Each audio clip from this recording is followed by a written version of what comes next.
आदाब, आप देख रहे हैं आवाज़ वॉइस और मैं हूँ आपके साथ अमीना माजिद। इस वक्त मेरे साथ मौजूद है मुन्ना खालिद, जो पैरा नेशनल चैम्पियन है और पीएचडी स्कॉलर भी हैं, जिन्होंने कड़ी मेहनत की है और अपने सपने को पूरा करने के लिए आगे बढ़ते जा रहे हैं। आइए करते हैं इनसे बात। बहुत बहुत शुक्रिया हमें वक्त देने के लिए। शुक्रिया। सबसे पहले मैं आपसे आपकी जर्नी के बारे में जानना चाहूँगी, कैसे आप बैडमिंटन में आए? एक्चुअली बैडमिंटन का मुझे ये नहीं मालूम था कि कभी मैं प्रोफेशनली बैडमिंटन खेलूँगा। मेरे साथ एक इंसिडेंट हुआ था हॉस्टल में, जब मैं ग्रेजुएशन सेकेंड ईयर में था। तो वहाँ पर कुछ स्टूडेंट हॉस्टल के बाहर खेल रहे थे बैडमिंटन। तो उनको देख करके मेरे मन में भी ये आया कि चलो मैं भी बैडमिंटन खेलने के लिए पूछता हूँ इनसे। तो मैंने उनसे जा कर के पूछा कि आप मुझे भी बैडमिंटन खिला लीजिए। तो उन्होंने मुझे लगभग आधा पौन घंटे बैठा के रखा और उसके बाद वो बैडमिंटन नेट खोल करके जाने लगे।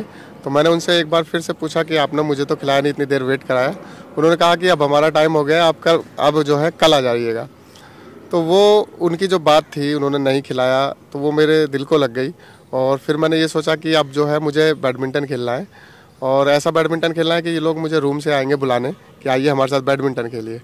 और दूसरे दिन से ही मैंने स्पोर्ट्स कॉम्प्लेक्स जाना शुरू कर दिया और प्रैक्टिस करनी शुरू कर दी, जिससे मेरा गेम इम्प्रूव होता गया। और ऐसा इम्प्रूव हो गया कि वो लोग फिर आने लगे मेरे रूम पे मुझे बुलाने। तो ये मेरा मतलब एक पॉइंट था कि मैं किस तरह से स्पोर्ट्स में आया। हालांकि उस वक्त भी मुझे ये नहीं मालूम था कि मैं किसी चैम्पियनशिप में पार्टिसिपेट वगैरह करूं। तो एक हमारे साथी थे, हॉस्टल में रहते थे, वो स्पोर्ट्स कोटा से थे, साबिर हक। उन्होंने मुझे बताया कि जो पैरा बैडमिंटन के नेशनल और इंटरनेशनल टूर्नामेंट भी होते हैं। तो मैंने पहला उनसे जानकारी ले करके मैंने पहला पैरा बैडमिंटन नेशनल चैम्पियनशिप में पार्टिसिपेट किया था 2015 में, जहां पर मैं क्वार्टर फाइनल हार गया था। लेकिन मुझे सीखने को बहुत कुछ मिला था कि मुझे अभी कितनी मेहनत करनी है, किस स्कोर पर काम करना है। और फिर नेक्स्ट ईयर 2016 में नेशनल चैम्पियनशिप में मैंने 2 ब्रॉन्ज मेडल हासिल किए थे। तो वो ब्रॉन्ज हासिल करने के बाद मेरे मन में और लालसा बढ़ती गई कि नहीं, अब तो मुझे नेशनल चैम्पियन बनना है, और नेशनल चैम्पियन ही नहीं, मुझे जो है इंडिया के लिए मेडल लाना है। तो वो धीरे धीरे वो बरकरार रहा और इसी तरह से मैं अभी इंडिया भी खेल रहा हूँ, 8-9 कंट्री भी जा चुका हूँ, इंडिया के लिए काफ़ी सारे मेडल भी ला चुका हूँ। तो ये मेरा स्पोर्ट्स का सफ़र रहा हॉस्टल से। जैसे आपने बताया आपको मुश्किलें भी आई, तो फैमिली सपोर्ट कितना था आपके पास? फैमिली सपोर्ट, देखिए मैं एक ऐसे परिवार से ताल्लुक़ रखता हूँ कि जहाँ पर मतलब बहुत ही ज़्यादा पिछड़ा हुआ एरिया है, ग्रामीण क्षेत्र में आता है। और मेरे जो पापा हैं वो एक ड्राइविंग करते थे, प्राइवेट व्हीकल चलाते थे, और हम 7 भाई बहन हैं। और 7 भाई बहन का पालन पोषण करना बहुत मुश्किल होता है एक ड्राइवर के लिए। तो मैंने मुश्किलें बहुत आई मेरी लाइफ में। जैसे मैं स्कूल से आने के बाद एक एसटीडी पर बैठा करता था, जिसके लिए मुझे 250 रुपये प्रति माह मिलता था। और उन 250 रुपये से मैं अपनी स्कूल की फ़ीस, बुक्स और किताबें, ये सारी चीज़ें ख़रीदता था। और इसके अलावा मैं ये भी सोचता था कि घर को कैसे सपोर्ट किया जाए। तो मैं स्कूल से आने के बाद, जैसे गर्मियों की छुट्टियां होती हैं, तो उसमें मैं कुछ छोटे मोटे काम कर लिया करता था, सब्जियां बेचना, फल बेचना, और जो आम की पेटियां होती हैं उनको मतलब बनाना बागों में जा कर के, या बागों में जा कर के आम जो तोड़े होते थे उनको पेटियों में लगाना। इस तरह के मैं काम कर लिया करता था। और 2012 में मैंने जामिया में फॉर्म भरा था। तो मेरा जब यहाँ एडमिशन हो गया तो मुझे ये नहीं मालूम था कि मैं यहाँ पढ़ भी पाऊँगा कि नहीं, क्योंकि हमारा मतलब घर की हालत ऐसी नहीं थी कि वो लोग दे पाएँ। तो किसी तरह से उधार वगैरह लेकर के घर वालों ने जामिया भेज तो दिया, लेकिन फिर ये था कि आगे की जो मतलब पढ़ाई है वो कैसे पूरी होगी। तो मैंने यहाँ पर ट्यूशन पढ़ाना शुरू किया, और उस ट्यूशन से जितना मुझे पैसा मिलता था, 2-3 हज़ार रुपये, तो उससे हॉस्टल की फ़ीस वगैरह मैं भर देता था। तो ये काफ़ी मेरा स्ट्रगल रहा है, और अभी भी स्ट्रगलिंग लाइफ है। हालांकि मैं गवर्नमेंट एम्प्लॉय भी हूँ, लेकिन अभी भी काफ़ी स्ट्रगल कर रहा हूँ। क्योंकि एक फिजिकली चैलेंज्ड पीपल के लिए काफ़ी चैलेंजेस, एक तो उसकी लाइफ से रिलेटेड ही आते हैं, दूसरे सोशल भी आते हैं। तो लेकिन मेरा ये था कि नहीं, मुझे सोशल कोई कुछ भी बोल रहा है, कोई फ़र्क नहीं पड़ता है, कोई कुछ भी कह रहा है, मुझे जो करना है, एक गोल सेट है कि इंडिया के लिए ओलंपिक में खेलना है तो खेलना है। अभी ठीक है, जॉब कर रहे हैं, उससे फाइनेंशियल प्रॉब्लम सॉल्व हुई है, फैमिली भी स्टेबल हो गई है, लेकिन अभी एक गोल बना रखा है कि ओलंपिक में पार्टिसिपेट करना है तो करना है। तो आप मुझे अपनी बचपन से जो आपकी जर्नी रही है उसके बारे में बताइए। कैसे आपने सोचा कि आपको पढ़ाई में आगे जाना है, जैसे आप पीएचडी कर रहे हैं अभी, कैसे सोचा स्पोर्ट्स में जाना है, मतलब ये सारी थॉट्स कैसे, बचपन से कैसा आपका सफ़र रहा है? मैं बचपन से पढ़ाई में काफ़ी तेज़ रहा हूँ। मैं लगभग हर एक क्लास में फर्स्ट सेकंड में आता रहा हूँ। और क्योंकि मेरे मन में जो पढ़ाई के लिए या नौकरी के लिए जो लालसा जागी वो मेरी फैमिली की स्थिति को देख के जागी। क्योंकि जो हमारी फैमिली की परिस्थिति थी ऐसी थी कि पापा जो जितनी भी सैलरी उनको मंथली मिलती थी तो उससे घर का हमारा पालन पोषण करना 7 भाई बहन का बहुत मुश्किल हो पाता था। तो मेरा मन में एक ये था कि नहीं, मुझे कोई कुछ करे ना करे लेकिन मुझे फैमिली के लिए कुछ करना है, और फैमिली के लिए कुछ करना है तो मुझे पढ़ाई करनी पड़ेगी। क्योंकि मैं 4th क्लास से मैंने कभी घर से पैसे नहीं लिए, और मैं एक हॉस्पिटल है वहाँ पर क्लिनिक, उस पर मैं एज ए कंपाउंडर भी रहा हूँ लगभग 6 साल। तो मेरा कहने का मतलब ये है कि जैसे जैसे मैं पढ़ाई कर रहा था तो मैं ये भी सोच रहा था कि मैं पढ़ाई के बाद कुछ ऐसा पार्ट टाइम करूं जिससे कि कम से कम मेरा खर्चा पढ़ाई का निकलता रहे। मैंने वहाँ रहते हुए भी, हालांकि मैं जैसे 11वीं 12वीं क्लास में था तो मैं 10th तक के बच्चे वहाँ ट्यूशन भी पढ़ा लेता था, और मैं मतलब बहुत तेज़ था मैं पढ़ने में। और मैंने एक गोल सेट किया था पहले कि मुझे किसी भी तरह एक गवर्नमेंट जॉब लेना है। जब मेरा जामिया में ग्रेजुएशन में एडमिशन हो गया तो एक सेंट्रल यूनिवर्सिटी में पढ़ने से एक ये होता है कि जो बच्चा जिस फील्ड में जाना चाहता है वो जा सकता है, क्योंकि यहाँ पर अपॉर्चुनिटीज़ होती हैं और बहुत वाइड एरिया होता है। तो जब मैं यहाँ आया तो मैंने यहाँ पर एनएसएस भी किया, मैंने यहाँ थिएटर भी किया, और काफ़ी सारी कल्चरल कमेटी में मैं रहा, बहुत सारी एक्टिविटीज़, एक्स्ट्रा करिकुलर एक्टिविटीज़ की, जिससे कि जो मेरे अंदर मतलब डर था बोलने का पब्लिकली या किसी से बात करने का, वो मेरा सब निकल गया। और मुझे यहाँ से इतना एक्सपोज़र मिला कि ग्रेजुएशन के बाद मैंने एसएससी सीजीएल का भी एग्ज़ाम दिया था, जिसमें मेरा प्री क्वालिफाई हो गया था, और मेंस का पता नहीं चला वो एग्ज़ाम कब हुआ, तो मैं देने ही नहीं गया। उसके बाद जब मेरा एमएसडब्ल्यू में एडमिशन हुआ तो एमएसडब्ल्यू में एडमिशन लेने का एक यही मकसद था कि क्योंकि ये सुना था कि एमएसडब्ल्यू से कैंपस प्लेसमेंट हो जाता है तो कुछ मतलब किसी ऑर्गेनाइजेशन में या किसी एनजीओ में जॉब मिल जाएगी और कुछ इनकम जनरेट होने लगेगी। तो इसलिए एमएसडब्ल्यू में एडमिशन लिया, और एमएसडब्ल्यू में एडमिशन लेने के बाद भी थोड़ी सी फाइनेंशियल क्राइसिस आए। मैं 1.5 महीने लगभग पढ़ाई छोड़ के चला गया घर, और वहाँ 1.5 महीने मैंने एक स्कूल में पढ़ाया। और स्कूल में पढ़ाने के बाद जैसे कुछ मेरे पास पैसे इकट्ठे हुए तो मैं स्कूल छोड़ करके बिना बताए यहाँ आकर के फिर यहाँ की फ़ीस भरी, और तब जा कर के मेरा एमएसडब्ल्यू पूरा होने के बाद लगभग 3-4 महीने के बाद पोस्ट निकली थी एनबीसी एफडीसी, जो कि मिनिस्ट्री ऑफ सोशल जस्टिस के अंडर में। तो वहाँ पर मैंने अप्लाई किया, और 2018 जून में मैंने वहाँ पर ज्वाइन किया। मेरा सिलेक्शन हो गया था, एक ही सीट थी वहाँ पर। तो मतलब मुझे बहुत खुशी हुई कि मतलब मैंने जो पहला गोल था मेरा वो अचीव हो गया। लगभग फाइनेंशियल जो प्रॉब्लम थी अब वो ठीक हो जाएंगी। उसके बाद मैं कंटिन्यूसली खेल रहा था, और मेरी जो डिसेबिलिटी ज़्यादा होने की वजह से जो मेरी कैटेगरी बनी स्पोर्ट्स में वो व्हीलचेयर पर बनी। तो मेरे मन में एक ये भी था कि मैं पहले स्टैंडिंग खेल रहा हूँ और अभी मैं व्हीलचेयर पर खेलूँगा तो लोग क्या कहेंगे। एक मतलब खेलने में, फ़ोटो डालने में व्हीलचेयर पर बड़ा मतलब मैं घबराता था कि मैं व्हीलचेयर के ऊपर कैसे खेल रहा हूँ। तो सबसे पहले फिर मैंने ये सोचा कि नहीं, पहले मुझे एक्सेप्ट करना पड़ेगा, तब जा कर के मेरा थोड़ा बहुत ये जो डर है या नर्वसनेस है व्हीलचेयर पर बैठने की, खेलने की, वो निकलेगी। तो फिर वो मैंने एक्सेप्ट किया कि हाँ, मैं व्हीलचेयर पर एज ए प्लेयर खेल रहा हूँ और मुझे व्हीलचेयर पर ही खेलना है। तो 2019 में, हालांकि उस वक्त मेरे पास व्हीलचेयर नहीं थी, तो एक बेसिक व्हीलचेयर मेरे ऑफिस ने मुझे लेके दी, जो कि वो प्रोफेशनल नहीं थी। और आज भी मेरे पास वही व्हीलचेयर है, उसी को मैं बार बार मॉडिफाई करा लेता हूँ जो भी कमी आती है, लेकिन अभी भी वो उस लेवल की नहीं है जो कि इंटरनेशनल प्लेयर्स जो हैं वो यूज़ करते हैं। तो इसी पर भी मैं अच्छा कर रहा हूँ, लेकिन अगर मुझे वो व्हीलचेयर मिलेगी तो मैं बहुत अच्छा कर सकता हूँ इंडिया के लिए। और अभी हाल ही में मैं युगांडा गया था, अफ्रीका में। वहाँ से मैं इंडिया के लिए सिंगल्स में गोल्ड और डबल्स में सिल्वर और मिक्स डबल में ब्रॉन्ज मेडल अभी लेकर आया हूँ। इससे पहले मुझे अरविंद केजरीवाल जो दिल्ली के मुख्यमंत्री हैं उनसे स्टेट अवार्ड भी मिल चुका है। और अभी मुझे दिल्ली टुडे इंक्लेव की तरफ से सरदार पटेल नेशनल अवार्ड भी मिला है। हालांकि मैं दिल्ली में नहीं था, मैं युगांडा में ही था, अफ्रीका में। तो वो मुझे, मेरा जो भाई है वो लेकर के आया था, तो वो भी मुझे रिसीव हो गया है।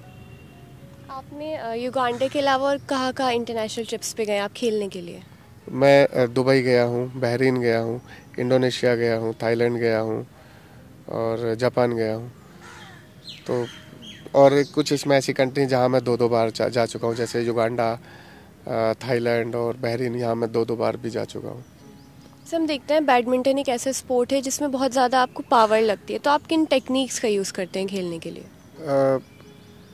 स्पोर्ट्स कोई भी हो उसमें मतलब स्ट्रेंथ होना बहुत ज़रूरी है। अगर आप एज ए प्रोफेशनल वो गेम खेल रहे हैं तो जो स्ट्रेंथ बनाने की बात है वो स्ट्रेंथ बनती है प्रैक्टिस से। आप जितनी प्रैक्टिस करोगे उतनी आपकी स्ट्रेंथ बनेगी। और मैं लगभग ऑफिस के बाद लगभग 3 घंटे रेगुलर प्रैक्टिस करता हूँ, और जिसकी वजह से मेरे में स्ट्रेंथ भी बनती है। और जो मेरा पूरे दिन का स्ट्रेस होता है वो मेरा बैडमिंटन से, मेरा तो दूर होता है, किसी का होता हो ना हो।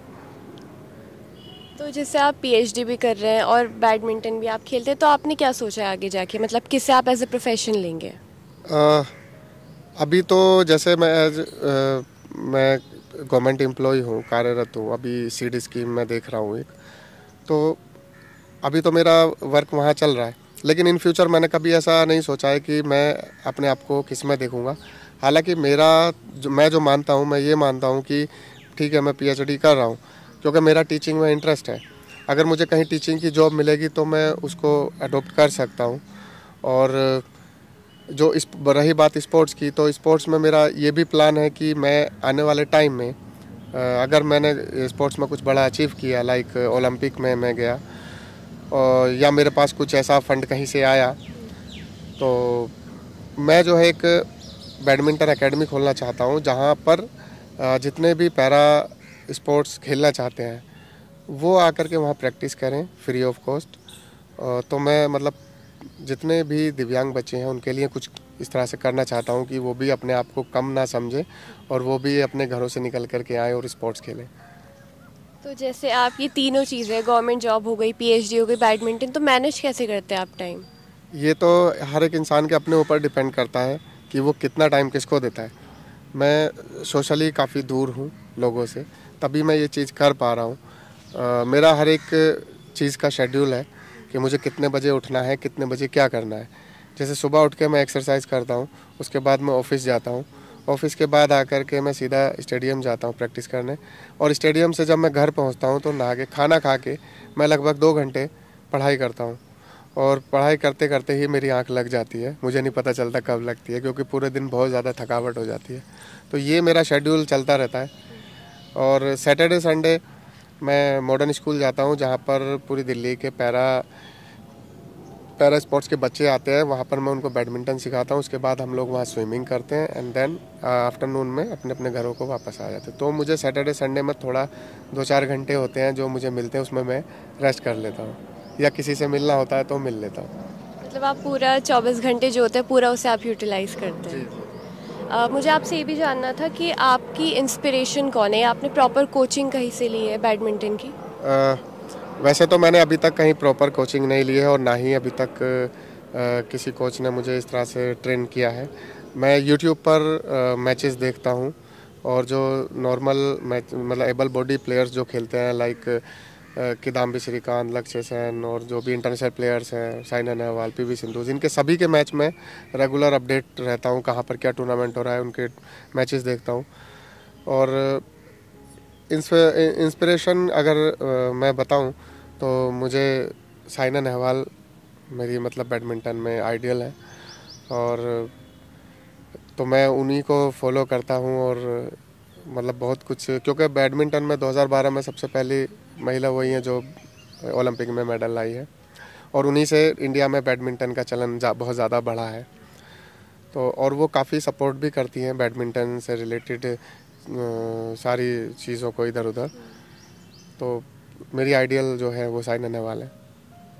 जैसे हमने देखा है कि इंडिया पोलियो फ्री हो गया है, तो आप अपनी जर्नी के बारे में कुछ बताइए, कब हुआ ये? मुझे तो मालूम नहीं कब हुआ था, लेकिन जैसे घर वाले बताते हैं कि जब मैं 6 महीने का था तो मैं बैठ जाया करता था, और एक दिन मुझे बुखार चढ़ा था जिससे लाइक मेरा पैर ऐसे मुड़ा और फिर मैं बैठ नहीं पा रहा था। तो मुझे जब दवाई दिलाई गई बुखार की, बुखार भी ठीक हो गया, लेकिन फिर मैं बैठ नहीं पा रहा था। तो फिर डॉक्टर्स को दिखाया गया, तो तब डॉक्टर ने वो डिक्लेयर किया कि इनको मतलब पोलियो से इफ़ेक्टेड हो गए हैं ये। तो और कुछ लोग ये भी बोलते हैं, लाइक जैसे मैं बताता हूँ कि मुझे पोलियो हुआ था बचपन में, तो लोग कहते हैं कि आपने पोलियो की दवाई नहीं पी होगी। तो हालांकि ऐसा नहीं है, क्योंकि जो मेरी अम्मी है वो अपने टाइम की बहुत ज़्यादा पढ़ी लिखी हैं और वो इन चीज़ों से बहुत अवेयर थी। ऐसा नहीं है, वो हर बार हमारे सभी सिबलिंग्स को जो पोलियो ड्रॉप लगती थी वो लगवाने जाती थी।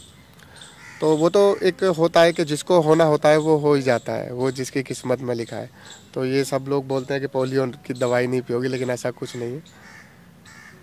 जैसे आपने कभी हार नहीं मानी और अपने सपने को पूरा करने के लिए आप आगे बढ़ते रहे, तो आप क्या संदेश देना चाहेंगे लोगों को जो बहुत जल्दी हार मान जाते हैं? नहीं, तो जो हार मान जाते हैं वो तो कभी फिर आगे नहीं बढ़ सकते हैं, क्योंकि अगर आपने कोई चीज़ शुरू की है उसमें उतार चढ़ाव, परेशानियाँ, चैलेंजेस ये तो सब आएंगे ही। क्योंकि मेरा एक चीज़ मानना है कि जो गॉड है वो एग्ज़ाम लेता है किसी का भी, कि जैसे आपने कोई चीज़ शुरू की तो उसमें वो आपको इतनी परेशानी देगा, इतना परेशानी देगा कि आप, अगर आपने हार मान करके वहीं बैठ गए, आपने जितनी भी मेहनत की उसके अकॉर्डिंग आपको उसका वो फल देगा। लेकिन अगर आपने हार नहीं मानी तो वो ये सोचता है कि यार ये तो हार मानने वाला ही नहीं है, फिर वो उसके हिसाब से वो बहुत उसको ऊपर पहुंचाता है। तो इसलिए कभी भी हार नहीं माननी चाहिए और अपने आप को हमेशा पॉजिटिव रखना चाहिए। अगर किसी के साथ कुछ गलत भी होता है तो उस गलत में भी उसको ये सोचना चाहिए कि कोई बात नहीं, इसके बिहाफ पे कुछ ना कुछ और अच्छा होना है। तो पॉजिटिव थिंकिंग हर एक इंसान की होनी चाहिए, और जो भी एम बनाया है, जो भी लक्ष्य बनाया है, उसके जो रास्ता है, सही रास्ता, उस पर चलते रहना चाहिए। ये नहीं देखना चाहिए कि कौन क्या कह रहा है या कौन हमें पीछे की तरफ खींच रहा है। हमें उनसे छुटकारा लेना है और सीधे बढ़ते जाना है। बिल्कुल सही बात कही आपने। जैसे जो लोग पैरा स्पोर्ट्स में आना चाहते हैं, उन्हें आप क्या सजेशन देना चाहेंगे? मैं उन्हें भी सजेशन देना चाहता हूं, और जो उनकी फैमिली मेम्बर्स हैं और जो उनके अड़ोसी पड़ोसी जो सोसाइटी है उनको भी मैं संदेश देना चाहता हूं कि जो दिव्यांग बच्चे हैं या जो डिफरेंटली एबल्ड पीपल हैं, उनके पास वो भी नॉर्मल की तरह ही हैं, वो भी एबल बॉडी की तरह ही हैं। क्योंकि उनके अंदर इसीलिए कहा गया है, एक शब्द निकाला है कि डिफरेंटली एबल्ड पीपल, और हकीकत में वो डिफरेंटली एबल्ड है, क्योंकि वो उनके अंदर भी बहुत टैलेंट होता है, सिर्फ उनको निकालने की ज़रूरत होती है। अपनी अपनी फील्ड में, अलग अलग फील्ड में उनको निकालने की ज़रूरत है। तो सबसे पहले उनको सोसाइटी से सपोर्ट चाहिए, और दूसरा जो सबसे बड़ा सपोर्ट, उनको फैमिली सपोर्ट चाहिए। फैमिली को चाहिए कि उनको लेकर के निकले बाहर, और सोसाइटी को भी सपोर्ट करना चाहिए, उनको पुश करना चाहिए। अभी देखते हैं हम कि जैसे सोसाइटी में भी जो दिव्यांग बच्चे निकल करके जैसे चले गए, कुछ बच्चे खेल रहे हैं और दिव्यांग कोई है वहाँ चला गया तो उसको नहीं खिलाते हैं। ऐसा नहीं होना चाहिए। उनको भी, क्योंकि जो पड़ोसी हैं उनको अपने बच्चों को यही सिखाना चाहिए कि जो वो दिव्यांग बच्चे हैं वो भी आपकी तरह ही हैं, आप भी उनके साथ खेलिए, उनको बुलाइए और उनके साथ पार्क में या मोहल्ले में खेलिए। और जो जैसे पेरेंट्स क्या होता है, दिव्यांग बच्चों के साथ डरते हैं कि कहीं ये बाहर निकला और ये गिर गया, चोट लग गई, तो मैं उनको ये बोलूँगा कि ठीक है, उनके चोट लग जाएगी, वो तभी मजबूत बनेंगे जब वो गिरेंगे और फिर खुद खड़े होंगे, तभी वो सेल्फ डिपेंड बनेंगे, वरना वो सेल्फ डिपेंड नहीं बन पाएंगे। बिल्कुल सही बात कही आपने। आप अपने फ्यूचर प्लान्स के बारे में हमें बताइए, क्या आपने आगे सोचा है? मेरा जो फ्यूचर प्लान है वो अभी मेरा 2026 का Asian para games world championship और 2028 का लॉस एंजलिस में पैरालंपिक है। ये मेरा अभी प्लान बना हुआ है जिसके अकॉर्डिंग मैं चल रहा हूँ। थैंक यू हमें वक्त देने के लिए। All the best. Thank you. तो ये थे हमारे साथ मुन्ना खालिद, जो लोगों के लिए एक इंस्पिरेशन बन के आए हैं कि हमें हमेशा पॉजिटिव सोचना चाहिए